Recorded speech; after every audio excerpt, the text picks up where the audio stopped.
Hi అండి. Happy Holi. చాలా సంవత్సరాల తర్వాత హోలీ పండుగలో పాల్గొన్నాను. కానీ వెళ్ళడం అయితే మాత్రం బాగా లేట్ అయిపోయింది. దానికి ఒక కారణం అయితే ఉంది. ఉదయం 7 నుంచే సంబరాలు మొదలైపోయాయి. నేను వెళ్ళేసరికి 11 అయింది. సో ఇంకా జనాలైతే బాగా తగ్గిపోయారు. అంటే 7 నుంచి 12 వరకునని ప్లాన్ చేశారు. ఖతార్ దేశంలో మేముంటున్న కాలనీలో అయితే పిల్లలైతే రంగులు చల్లుకుంటూ హోలీ బాగా ఆడుకుంటారు. పెద్దవాళ్ళైతే అంతగా వెళ్ళరు. కానీ ఇక్కడ మాత్రం అందరూ ఒకరికొకరు రంగులు పూసుకుంటూ హోలీ శుభాకాంక్షలు చెప్పుకుంటూ బాగా ఎంజాయ్ చేశారు. నేను వెళ్ళేసరికి అంతా అయిపోయింది కదా, కొద్దిగా ఫీల్ అయ్యాను, అయ్యో అయిపోయింది కదా అని. ఇంకా అక్కడ ఉన్న వాళ్ళైతే ఇలా మొహానికంతా రంగులు పూసేశారు. హోలీ స్వీట్ కింద డ్రై ఫ్రూట్ లడ్డు ఇద్దామని చేసేసరికి ఇంచుమించు 2 గంటలు పట్టింది. ఖర్జూరాల్లో గింజలు తీసుకుని జీడిపప్పు బాదం పప్పు ముక్కలు చేసుకుని మొత్తానికి ఇవన్నీ చేసేసరికి అయితే 10:30 అయితే అయ్యింది.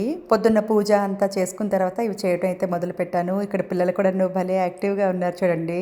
మీరెలా హోలీ జరుపుకున్నారండి? మరిన్ని ఇంట్రెస్టింగ్ వీడియోస్ కోసం please like, share and subscribe to our channel. మీరందరూ ఎప్పుడు బాగుండాలి.